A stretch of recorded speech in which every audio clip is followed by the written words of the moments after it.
Hi there, and welcome to the Adventures with Jesus Today podcast. I'm your host, Lisa Berg, and today we're going to be talking about let God bring his solution to you. Come across and visit us at thewaysofwisdom.com. We love hearing from you. We love hearing the stories of what happens as you listen to these podcasts and then have conversations with the Lord yourself and the way he's leading and guiding you. It really is the most beautiful thing to hear. So come across and send your friends to thewaysofwisdom.com. This morning, I was talking to a coaching client, and their particular issue was knowing that the Lord has given them a business strategy, so a particular area of business to pursue, but they weren't quite sure when, what, they weren't quite sure whether the action that we're taking was from the Lord or not.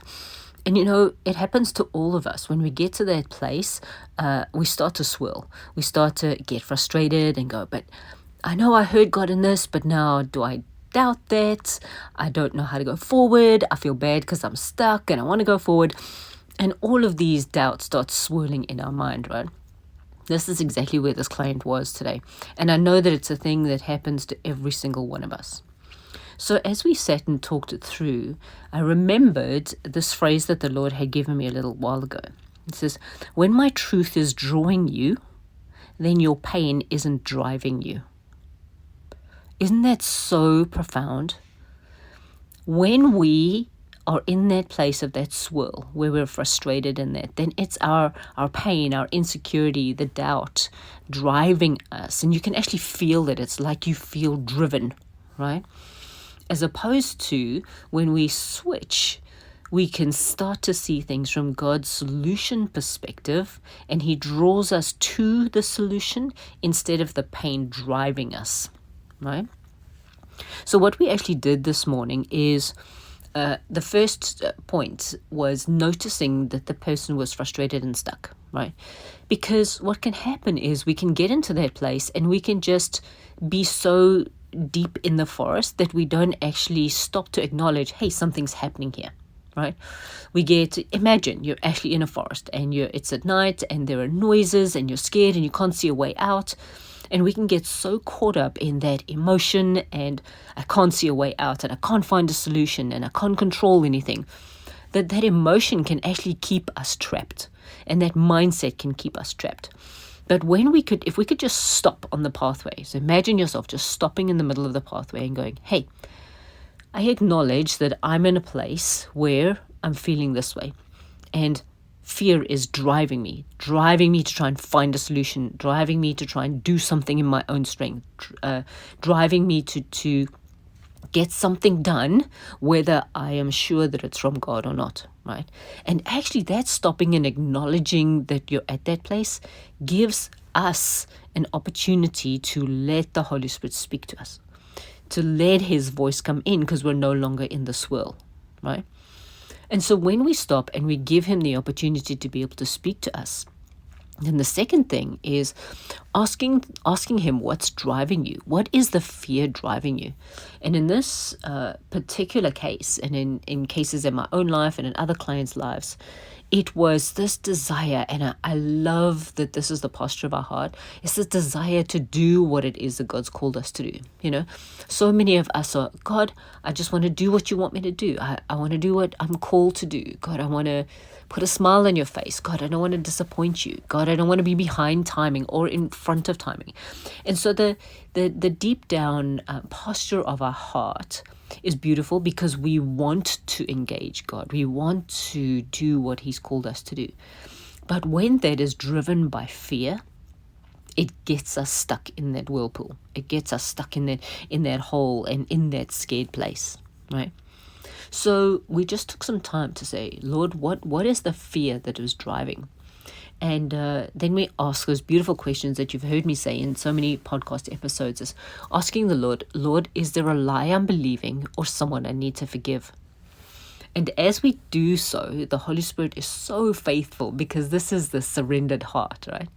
Holy Spirit is so faithful to bring a memory to your mind, or bring something to your memory, something to your mind about a belief system, about something that happened when you were younger, something that you're believing that is an incorrect mindset, he brings it to you, right?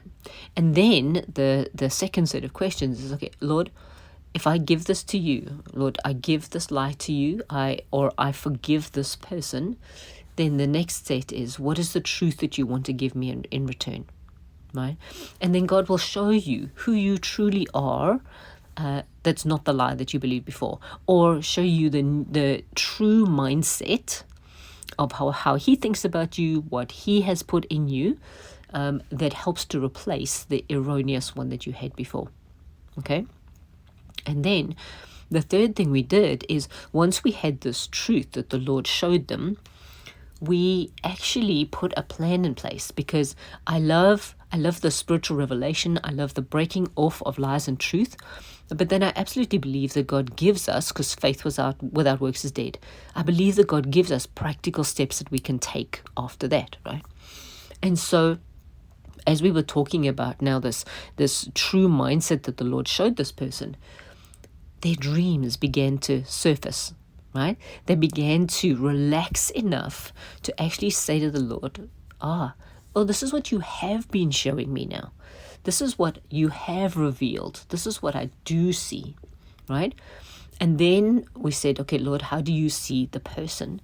And the Lord started showing them how he saw them. So our action plan from this was realizing that the enemy was trying to stop the forward progress of this business because of an incorrect mindset that the person had. And so the action that was being taken was they were going to write down everything the Lord said to them about how they are supposed to do business. Listen, this is such a fundamental key, because we have these ideas that you have to be a certain type of personality to be good in business.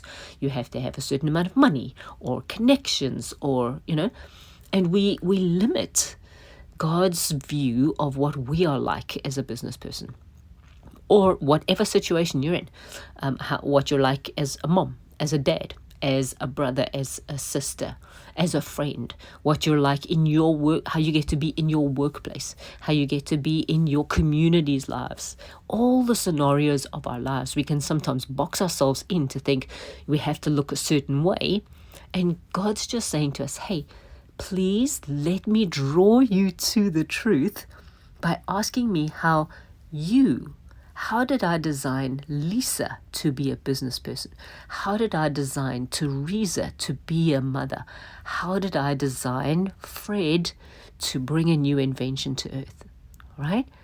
Because God is so beautifully interested in us individually.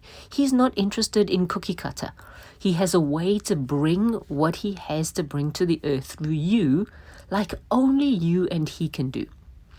And so we turned, as we realized that the closer to the end of the coaching call, that instead of being driven by fear, and which just tries to get us to get solutions by ourselves, we have to move forward, we have to do something, and it just causes huge inner turmoil and actually disturbs our connection with the Lord.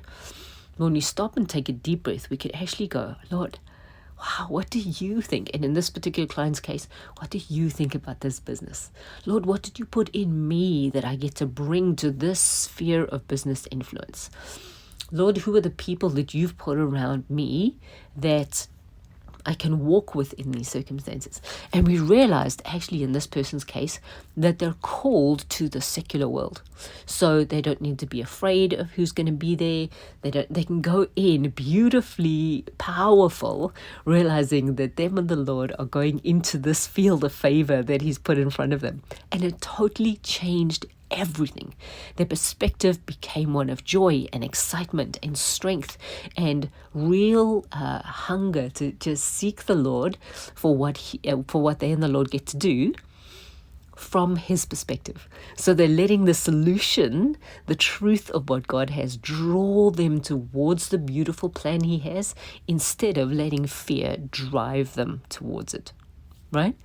This is so beautiful and such an easy process, a simple process to be able to sit with the Lord about anything that you're looking at, anything that you're facing, and go, Lord, how did you design me to interact with the situation? How did you design me What does our relationship look like to bring your will to pass on the earth in this particular area?